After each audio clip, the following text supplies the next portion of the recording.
Hi, this being Saturday, I wanted to talk about as promised, I wanted to talk about some ideas for TV shows that I had developed years and years ago. But first, as usual, I want to talk about my improvements on my overall look because I'm trying my darndest to improve. Every time I do this, it's another opportunity to um, improve, of course.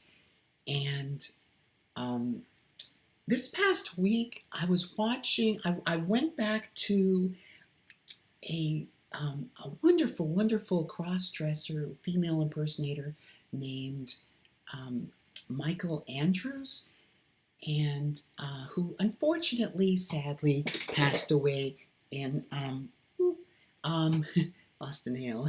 um, Passed away in 1989, but amazingly enough, he um, had been an actor in I think it's Earth Angel in the 70s and early in the 80s, and she'd been an Earth Angel and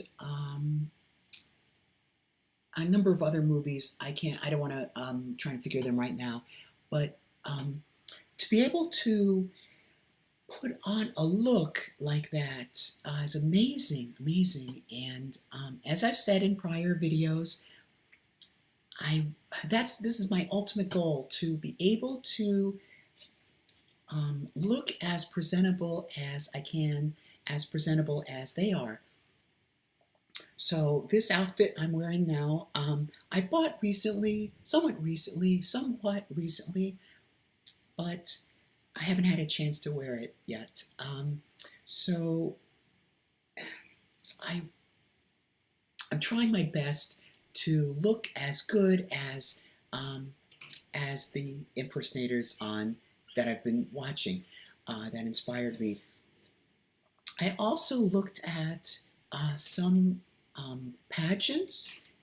There's a Miss Gay of USA. Miss Gay US of A. I don't like the title, but I thought, just as a whim, I could like kind of shoot for competing. I looked into what's involved, and they're pretty costly to enter, and but it gave me some good names of recent impersonators, and maybe I could contact them and find out, at least network a little. I'm really feeling very lonely doing this. On the one hand, this lack of somewhere to go gives me an opportunity to develop my look, and I'm still bothered by this chin line. I mean, like, when I look straight forward, I see masculinity, but I'm told that my lips are something that envy of women, so I got that going for me. And today I tried.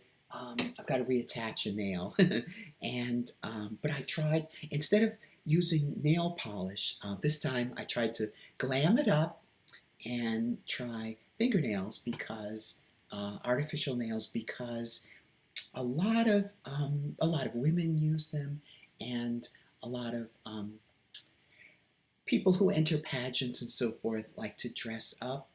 I need to work on walking in heels. I need to keep my balance.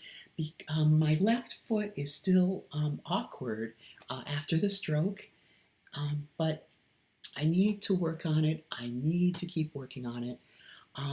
I've gotten a lot of compliments on this wig. This is a wig. How does it look? I've gotten some compliments. People asking, "Is it real? Is it real? My real hair?" No, it's not.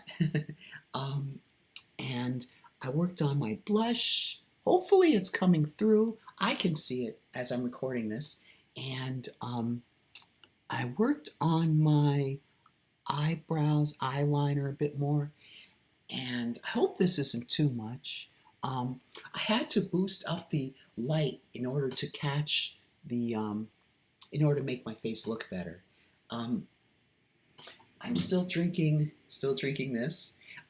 Now, I know a woman wouldn't, it's not woman really to have a dirty thing like this. But what I've been using is green tea powder. I put in, and then I put in a lot of water, and I slosh it up. And it seems to just stick in the, it doesn't look good. It looks very dirty. But I've got to drink more. I know it doesn't, a woman wouldn't probably keep it like that. And I've got a new necklace, a nice necklace outfit. And I tried to make more of a cleavage look. And oh, I got a camera.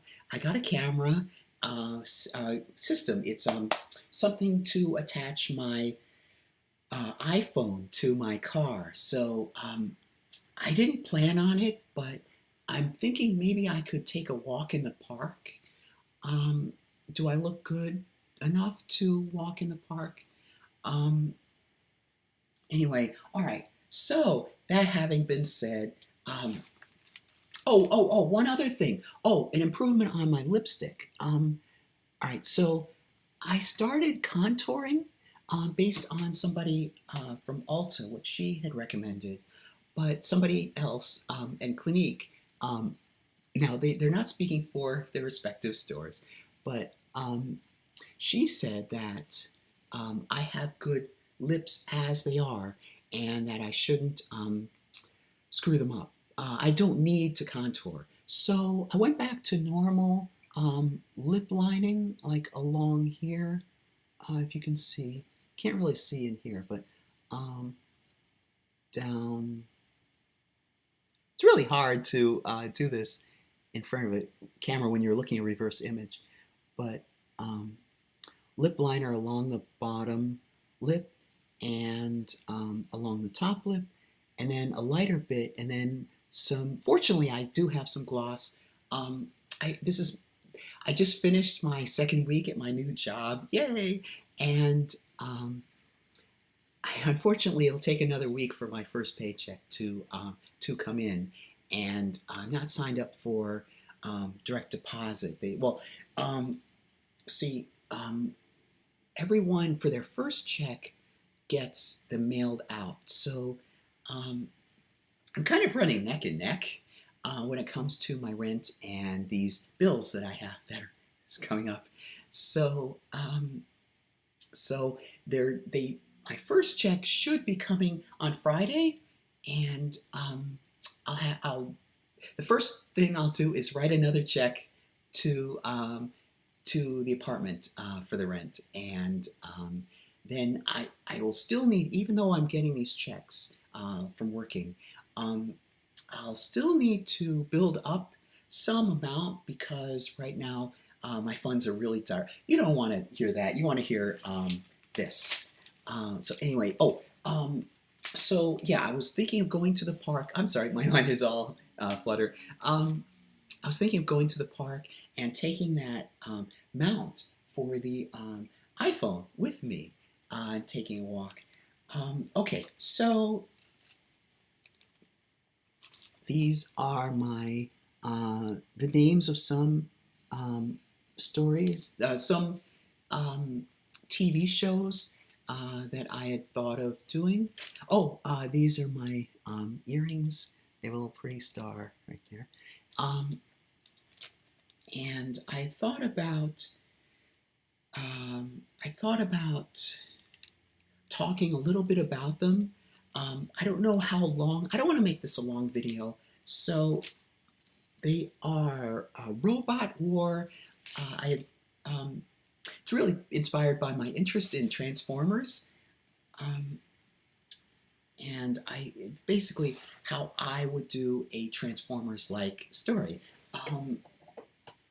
Then the next one is Kayata. Oh, the first one, Robot War, would be like CGI, um, and it would delve into, it would be like a Transformers-like idea, but it would delve into and comment on aspects of war, perhaps some international things,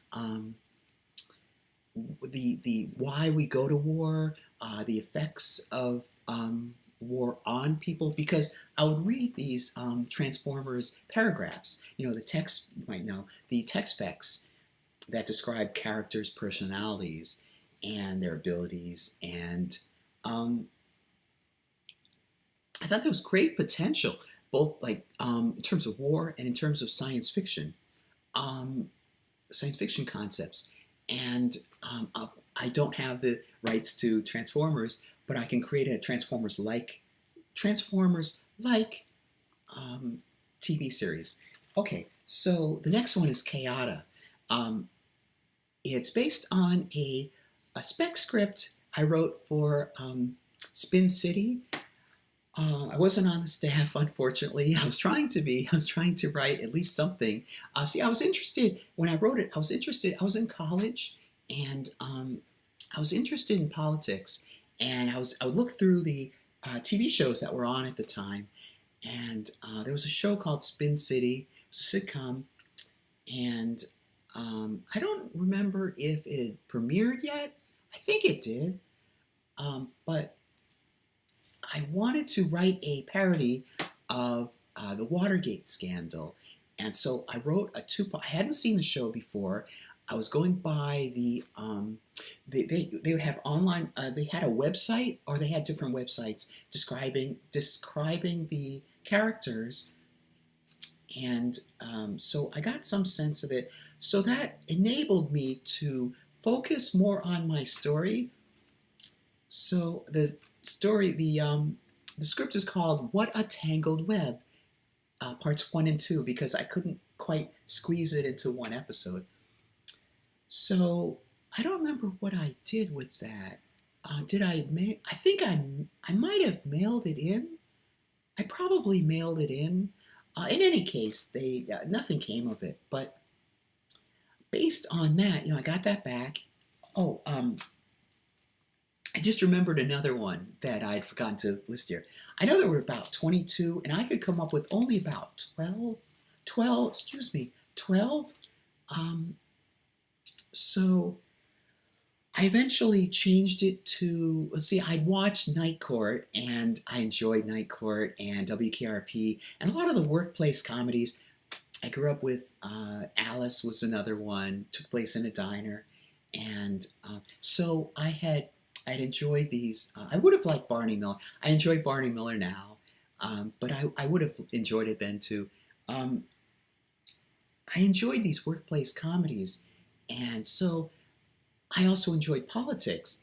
At that time, politics was one of my 2 degrees. I was in college, and I was going for television, radio, and film, of course, and political science.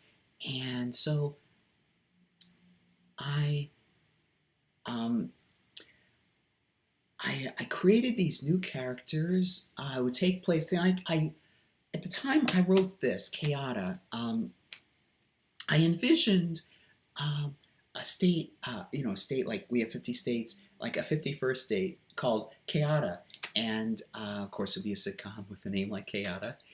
And so I wrote this. I changed the characters' names and adjusted some of it a bit, and created a pilot, because when you pitch a TV show, you want to create a pilot script, or you ought to create a pilot script. Sometimes they don't even write a Bible; they just create a pilot.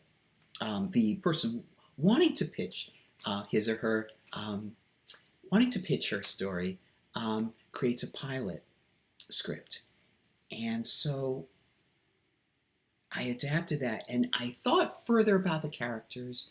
I changed it to the White House. There haven't been that many. There was a pilot for a sitcom taking place in the White House, but it didn't. really, I think it just lasted for that one pilot. And I grew up with Benson. Believe it or not, it didn't really. I was so young that um, that Benson. It didn't occur to me that the white guy that Benson was with was actually the governor. I mean, they called him governor, but I was really too young. I was about 8 or something at the time, and maybe 7, maybe 6. So I wasn't interested in politics, evidently, at the time. So, and it didn't really focus on the political aspect. It focused on the family, focused on the characters, and so the fact that he was governor almost seemed perfunctory. All right, so getting back to this, so there haven't really been um, any any sitcoms based around the White House. Now, since then, there had been The West Wing, which takes place in a fictional administration, but mine's a sitcom. So I had a governor. I based it largely on those tropes in those MTM productions, Mary Tyler Moore productions, tropes that you see in Mary Tyler Moore's show and WKRP in Cincinnati, all created by MTM Productions, and Newhart. Both Newhart, and I hadn't really seen the Bob Newhart show, which came before it, but I was familiar with Newhart. And in each of those, they have a character, a sane character who represents the audience point of view, really. He comes in, and there are all these zany characters around him. So I saw somebody coming in, like in WKRP, and the governor means well, or the president means well, but he has his quirks, and they all have their quirks, and I figured there would need to be a Treasury Secretary, and periodically you'd see these two characters I named Smith and Wesson, and they would be the protectors. They would be part of like the Secret Service, or part of the Secret Service that you see occasionally, come in and protect the president. I think I made him lieutenant. I'm sorry. I think I made him not lieutenant governor. I think I made him chief of staff, the sane one that comes in, and I'm trying to remember. Anyway, periodically, when I was watching Seinfeld, I noticed that it takes place in New York. In fact, so much in New York that oftentimes you see aspects of New York getting into the episodes. So I thought that was really fun. So in mine, I wanted to feature aspects of Washington, D.C., more so the White House and Congress and so forth. So I envisioned like some external shots of buildings and so forth, and have the political process really involved. Oh! There's another character that I envisioned like the Speaker of the House, who would be like a megalomaniac, and kind of like in Night Court they have Dan Fielding, who everybody loves to hate. He would be kind of that person, and over time, in more recent years, I looked back at this and I tried to figure out what would be really pin down what the episodes would be, and so I thought about what was that, the 7 sins, the 7 deadly sins in Catholicism, and other aspects, how humanity and the political process can become screwed up or not work well. And so a sitcom about politics ought to be about these things, 7 deadly sins, um, how much can how corrupt the system can be, how corrupt people can become. So that would be the thrust of that show. Um, and you wouldn't see the other characters. You'd mainly see the administration itself. Those would be the main characters. All right, so moving on. Hollywood and Vine. This was inspired by Laverne and Shirley. I guess I'd seen a few too many Laverne and Shirleys. And so I envisioned something like Sunset Boulevard. Oh, is it Sunset Boulevard? The famous movie where this um, young Hollywood screenwriter, um, yeah, I think it's Sunset Boulevard, um, goes to work with an elderly retired actress who's trying to get back into the business. She had been, it's a famous movie. She'd been famous up until I think the silent era gave way to talkies, people being able to talk in film. And so she had been a product of a bygone era. And so there's a relationship, there's an awkward tense. It's a fascinating story. So I had seen that, and I had seen a few too many Laverne and Shirleys, and I thought, what if you have somebody like a washed up famous actress, who's been kicked out of the industry, and she's trying to get her way back in, sneak her way back in through devious, quick, weird brain. How do they put it?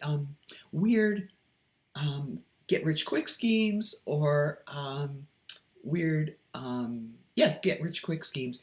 And as I say that, I remember that was about the time I started enjoying Sergeant Bilko, which is a TV show from the 1950s that I developed a liking for. When I do that, I'm trying to practice speaking like a woman more femininely, trying to get those enunciations just right, just right. So, by the way, I had thought I don't want to reveal her name, and actually I'm trying to I'll meld her with somebody else I know, but very, I met somebody very warm and sympathetic, like very helping, and I want Samantha, my alter ego, to be like that. One friend in particular has a nice, sweet voice, so I want to base this Samantha on people like that. One thing I'm doing is I'm talking too fast. I should slow down, really, as I talk. That might help with my feminine voice. Because as a man, I guess, I don't know, maybe women do too, but as a man, I tend to speed up, talk really fast, and so I should slow down. I've been paying attention when I watch YouTube videos. I've been paying attention to how women speak. Anyway, back to Hollywood and Vine. So I envisioned a pair. It would be the washed up actress and somebody she knows. Maybe it's somebody who just met her and maybe is a fan of hers, and she ropes her friend, her assistant. I envisioned her as an assistant, the assistant in on these get rich quick schemes. All right, back to Sergeant Bilko. So I imagine that if I had been watching TV in the 1950s, I certainly would have been a fan of Sergeant Bilko. I would have tuned in whenever it was on, whatever day of the week it was on. So I envisioned this as something like Sergeant Bilko meets Laverne and Shirley, and each episode would be a different get-rich-quick scheme. That would spiral out of control, of course. All right, the next one is Men in Black. Now, you may be thinking that Men in Black only comes from the TV series, or you may think that it comes from the comic book upon which the movie was based. But actually, I being an interest, having an interest in UFOs, I had known about the Men in Black before the movie, way before the movie. Men in Black from 1950s and 60s, and reading about the UFO cases. It was a little bit just like everybody is aware of alien abduction. Um, Another aspect in UFO lore is the Men in Black. Um, I shouldn't be forcing my voice so strongly. I should be talking more like this. Okay, all right. Um, so I envisioned this. This would be like my Star Trek, right? Gene Roddenberry created Star Trek, and Rod Serling had Twilight Zone. I wanted this to be like my Star Trek, in which I could comment on political issues and philosophical issues. Um, Here's the scenario, right? So, and it does, yes, it does bear resemblance to a certain episode of Star Trek. All right, so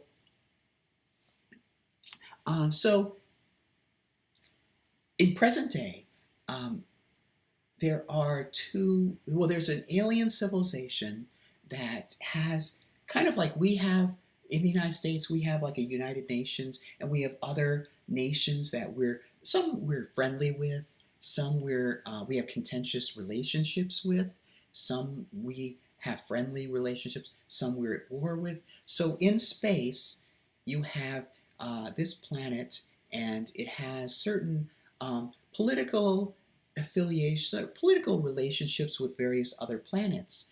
And so Earth is kind of like a third world country. There are two aliens who go to Earth, and they're disguised as human beings. And oh, I should actually mention, before mentioning that, I should mention a little bit about the Men in Black phenomenon in ufology. Um, they typically wear like they're all in black. They dress in perfect polished black suits. They drive in black limousines. They may wear black fedora hats, and incidentally, in an episode of The X-Files, there was a Man in Black, played by Jesse Ventura. Look through it's a really fun episode, and features a lot of aspects and tropes of ufology in there. And they're little, if you really know about UFOs, there's a little, there are little Easter eggs thrown into.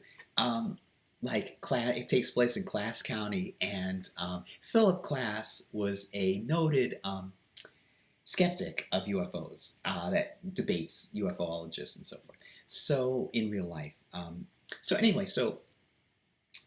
so sometimes they're depicted as speaking robotically or moving robotically, and their basic purpose seems to be to visit UFO witnesses shortly after their encounter, and to persuade them or threaten them into keeping quiet. Don't talk about your case. Now, this may have started, I think Criswell. Okay, there's the Maury Island affair. Okay, I'm going to talk a little bit about UFOs, UFO lore. After the first famous sighting in 1947, June 24th, 1947, Kenneth Arnold, in which Kenneth Arnold is flying his private plane, and he sees 9 strange objects, and he reports them.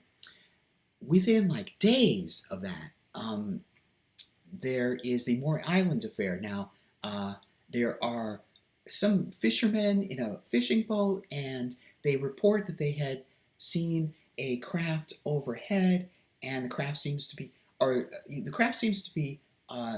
hovering or wobbling, and then this strange material falls. A dog is killed, supposedly, and um, and the ship is damaged, and so forth. So then so then Kenneth Arnold, before that, has become like a UFO expert suddenly of these things, and he's asked to investigate the Maury Island affair. Now, in addition to this, there's a interesting fella who writes for, I think it's astounding stories or amazing stories, something like that.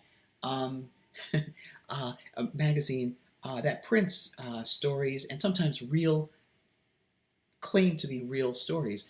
So he liked Kenneth Arnold's account of the sighting, and Kenneth Arnold will go on to write his own book about UFOs. It may have been the very first book on the subject.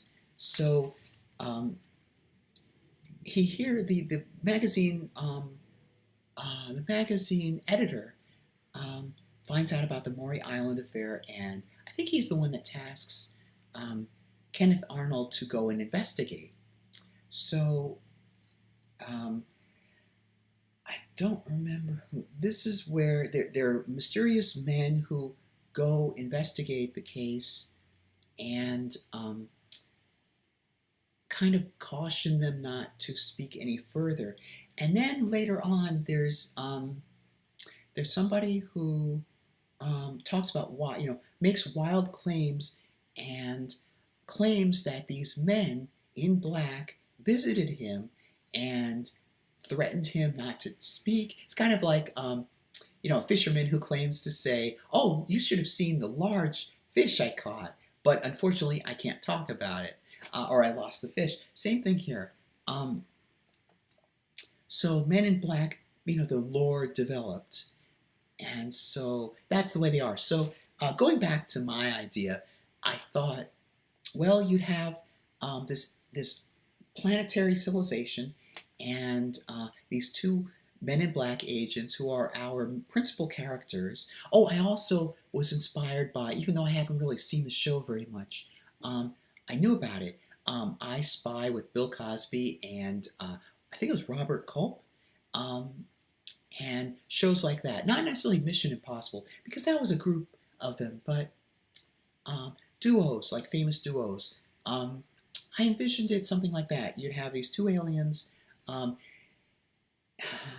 incognito in Earth, amongst Earthlings, and to them, Earth is a primitive planet. And see, here's where the difference lies. One of them is very intrigued by humanity, and he respects. He's very intrigued. He's curious. Maybe at little moments we see him learn a little bit more about what humanity entails, and so his partner is more skeptical and argues more, kind of like Dana Scully and Fox Mulder. So this other one is more the skeptic, and is the force of saying, no, no, no, no, we've got to protect our own planet's interests. Meanwhile, this first person I was mentioning, first agent, sees the value of Earth and wants to protect the innocence of Earth, because Earthlings don't yet know about the Federation and all these other planets, the aliens that exist. So he wants to keep them pure.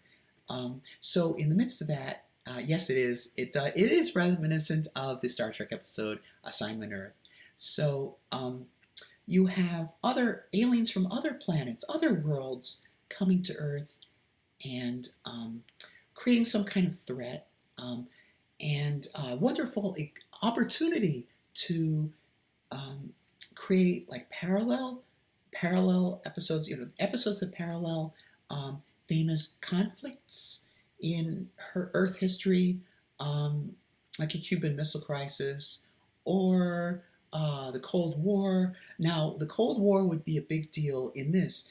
You have a Cold War between the planet where our aliens come from and another planet, and like the Russians and the Americans, and they're like doing battle on Earth, and hopefully Earth won't find out about it, or not too many people on Earth will find out about it. So that's the premise I had for Men in Black, and I thought, I don't know if I would ever need to change the title, but that's the working title, Men in Black. And it would have a lot of gadgets and features and kind of like a spy. I envision it like a spy show, like a spy intrigue. So anyway, you get the picture on that. So, the next one, I hadn't come up with the title yet, but I had this concept of a detective who can see his future self and his past self.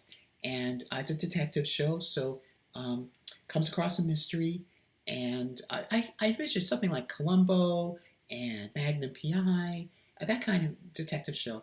And only in this case, and Ironsides and so forth. Oh, I don't know about Ironsides. No, that's a different thing. Lawyer.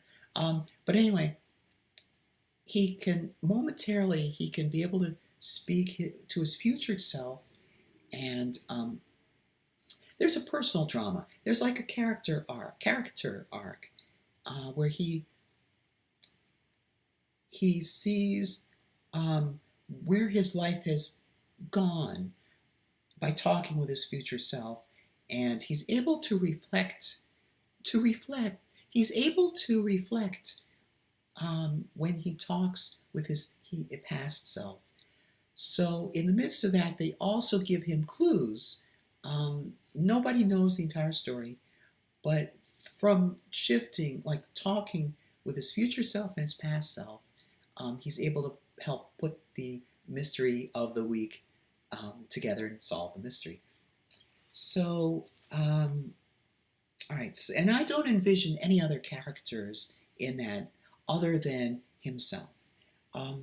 Then there's superheroes. I didn't really develop this very well. I just wanted to do a superhero type show, and live action, Sasufi. And then there's What If. It's basically my version of the Twilight Zone, in which I could write. I should do this too. I've developed some ideas for short stories and Twilight Zone-ish ideas, but I haven't put them together. This would be the show to do it. And then there's Dear Diary. I had enjoyed a TV. It was a sitcom. Don't blame me too much, but it's called Out of This World, and I loved supernatural sitcoms. As you can tell, Samantha, named after Samantha Stevens in Bewitched. I liked I Dream of Jeannie, and not so much Mr. Ed, but supernatural shows in general. The Munsters. So, Dear Diary. Oh, Out of This World. So it's about this other show that I enjoy, Out of This World. It's about it focuses primarily on the daughter, the 13-year-old. Of course, she grows every season, and her mother, human mother, both human. However, her mother had a relationship with an alien who's the child's father, and the alien has since gone back to, I think, fight a war or something, and he communicates with Evie, who's the child. There's a crystal case that opens up, and that's when the father's voice speaks, and they can interact. At first, I think it was only Evie, the daughter. Yes, it was only Evie that could interact with her father, but then through some wishing, it's almost like Bewitched, through some wishing spell, other characters could interact with the father, and the father was played by a famous actor. He was the one in Smokey and the Bandits, and I'm blanking on his name. I'm sorry. Um, anyway, so in my story, I would have um, she's a. Did I have her as a witch? Um, she's alone. I think it's like alien parents. I think that was it. Alien parents who don't live with her, but she lives alone in the house, and she writes in her diary. It's kind of like Blossom. Um, she writes about her life. Each episode would be like a life experience in this adolescent girl, and she interacts with her parents on another planet. And I didn't develop it very much beyond that, but I thought it was kind of neat. It would be kind of neat to have somebody all alone. On the one hand, they have these remarkable powers and insight into the great beyond, and on the other hand, be very lonely, not to be able to have physical contact with her parents. So then there are the occults. As of course I mentioned, the Munsters, and this must have been like sixth grade, fifth grade maybe, perhaps. I envisioned something a lot like the Munsters. I envisioned, I think, like a werewolf, and I created. There was a it was only one issue, but in the school, elementary school, oh no, middle school. Was it middle school? It must have been middle school. Yes, the middle school published one issue of a newspaper, and so that was my chance. I drew a cartoon, and the TV series is called The Occults. At that point, I wasn't thinking of it as a TV series. I just created these characters, and I envisioned it something like the Addams Family. Now, the Addams Family started off as a series of cartoons, drawn cartoons in the New Yorker, and so I thought of it something like that, And so I remember the cartoon. I remember the father is sitting on the couch, and the wife is there, and he says, "Oh, he's reading the newspaper," and he says, "Oh, look, I made the obituaries again." So it's very reminiscent of very Charles Adams-esque. So as a TV series, let me see. I remember that. Oh, it's coming back to me now. The child was named Elvin, something like Elvin, because he was an elf, and the father, I think, was a Dracula.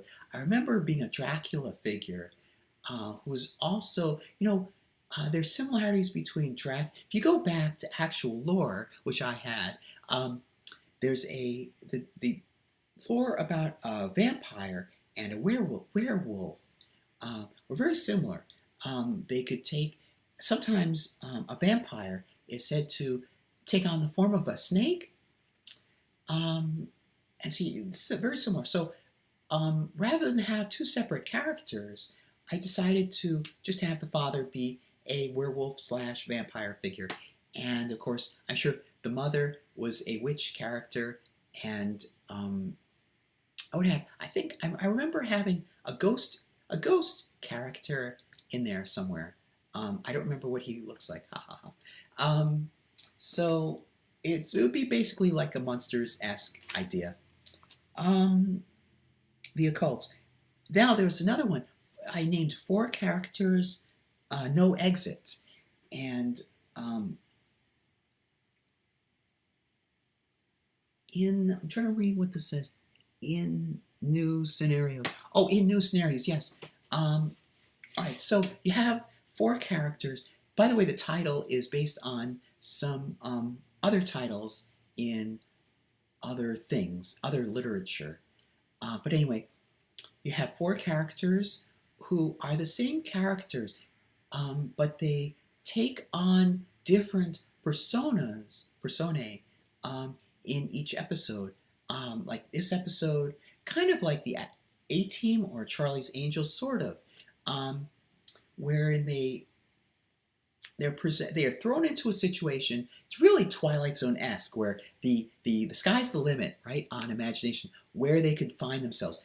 Come to think of it, it's kind of like you know how in Sam Beckett in the Quantum Leap, each episode finds himself in some kind of scenario, and there it's like sky's the limit. Well, here it's a similar situation. You have four characters who find themselves in a weird situation, and they have consistent personalities, but they take the form of, or at least people see them as something different in each episode, kind of like Quantum Leap. So that's all that. Then, of course, there's Cold Feet. I love mermaids, and I even have a mermaid tail. I've yet to swim in one. I'm losing weight, by the way, thus the water. Oh, by the way, I can't forget to mention that I've been doing sit-ups now, and that doesn't. When I get close to the camera, you can really see my male jawline, though. I don't know how. I don't know how female impersonators really do that. I try to use contouring along here to look shorter or smaller. I there's a YouTube content creator who's very good, is a man, at least claims to be a man, named goes by Mel Cross, and I see these photos and they're amazing. What is he doing? First of all, like many female impersonators, he he's thinner, which of course I need to do. I need to do a lot more sit-ups and so forth. But I keep seeing this jawline, and it's very feminine. And for a little while earlier this week, I thought maybe it's a result of digital trickery, that maybe he's using a filter, a feminizing filter. And if were you to see him in person, you wouldn't see such a feminine jawline. So last night I was going through, and a lot of times he displays, he shows himself in wardrobes for about a minute or something, but a few of them he actually talks, and so he mentions he doesn't do hormone, doesn't take hormones, he doesn't have real breasts, he still uses a breastplate, and he says he's transgender, like this, he kind of points, and that got me thinking, maybe he had surgery to reduce, shave. You can have that to shave the jawline, because I don't know, other than that, I don't know how he does it. I envy him. There are a few others that I really envy. Okay, so getting back to this. Cold Feet. All right, so Cold Feet. I love mermaids, and I also liked I Dream a Genie, and if you notice something, I Dream a Genie and Bewitched, and a lot of those other sitcoms from the 1960s had a newlywed couple or married. Oh, I should also mention something. Not Something Is Out There. The Girl with Something Extra with Sally Field. Her magic thing is that she can read people's minds. Now, her husband, her newlywed husband, she can read his mind all the time. Some people she can read partially and so forth. And I wished I had their supernatural powers. I wished I had growing up, I wished I had. So anyway, um, okay, cold feet. So I envisioned um, a man who is dating someone. I didn't want them married yet because I wanted that to happen later on in the series. But he's dating this woman, and he finds out in the first episode that she's a mermaid, and um, she can. It's a lot like Splash. Incidentally, although I wasn't trying to do this, it's reminiscent of Splash, and in that you have Next Door Neighbor. There was a Splash 2, which was actually it was a made-for-TV movie. It aired in May of 1988, and it was actually the pilot for a TV series that never took off. Um, and so, oh, good, okay, I thought I lost another nail. So you had nosy next door neighbors, very much like Dr. Bellows in I Dream of Jeannie, and more like Mrs. Kravitz in Bewitched. She was very nosy, and she would see these suspicious things going on. This is in Splash too. Suspicious things going on, and her husband thinks she's something going crazy. So I had that element in mind. Only in mine, I had some kind of cryptologist, not cryptologist, somebody who's on the hunt for cryptoids, as they call them, the creatures that people claim to see, like Sasquatch and Yeti and Loch Ness Monster and so forth. Those are cryptoids, and they're people who are trying to prove that they really exist. So in this, you have a character who is probably aware of the male leading man, and so he comes across, like Dr. Bells, he comes across weird evidence of this girlfriend that he's seeing, and wonders about these weird things about her. And I guess the rest says it all. Cold feet, as in they both have cold feet about their relationship, and the other characters, like this man I was talking about, this other man, has cold feet about what's going on, what he perceives as going on. And a lot of the episodes, the basic premise of the show would be about her learning about what humans do on land. So let me tell you about this other thing. I hadn't written it down there, but it's called Olympus, and I think it started off, as most of these did, it started off when I hadn't followed Dynasty or Dallas or those soap operas from 1980s, but it's in that vein. I thought, what if the Greek gods suddenly woke up after about 2,500 years, and they noticed, gee, a lot has happened since we haven't been involved in human history, and so they try and regain control. It's something like Apollo's goal, Apollo's predicament in the Star Trek episode. Who Mourns for Adonis, wherein he meets the, well, I won't get into that, but those of you who've seen that episode, you know what I mean. So I have these fascinating relationships amongst the characters, like in primetime soap opera, proper primetime soap operas, Knots Langdon and Dynasty and Dallas, so forth. And you'd have Aphrodite causing people to fall in love or representing love, sometimes awkward love or love that gets people into trouble.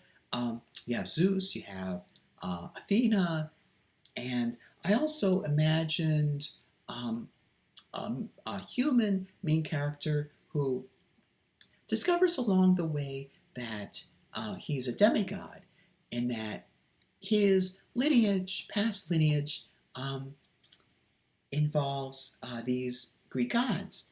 And he discovers it. There would be an episode where he goes into the underworld to rescue his friend. I haven't really worked that out yet, but it's basically a Dynasty-esque show. And I thought, whereas Dynasty and these other shows in the 1980s had glamour and material wealth, in Olympus, appropriately, you have these Greek gods with supernatural powers and absolute power corrupting, absolutely. So that would be the thrust of that show. So I've talked for a while, and it's almost 1 hour. Is there anything else? I don't think so. Tell me what you think. Please comment. I haven't really gotten comments on my on this channel, on these videos before, but I know some of you are watching. I don't know for how long. I haven't really checked, but it's always an opportunity for me to move toward those female impersonators I've seen I've so much admired on online, on YouTube. Incidentally, at work, I have shown photos of me as I've evolved, and some of them were really pleased. I wish I could do more. Like I said earlier in this video, I wish I could do more. I have more opportunities, but there's something coming up. There's a nearby thing that has a drag show sometimes, and I got a text message back that supposedly somebody texted back from the restaurant saying that the next one should be in June, but I'm assuming it's a he. He said that he would have to check back about that. So hopefully it's going to be in June. Hopefully that means I have a good amount of time to slim down and get a better figure. I'm thinking maybe I could take a walk in the park. I want to at least get out somehow. So I'll talk to you soon. Bye.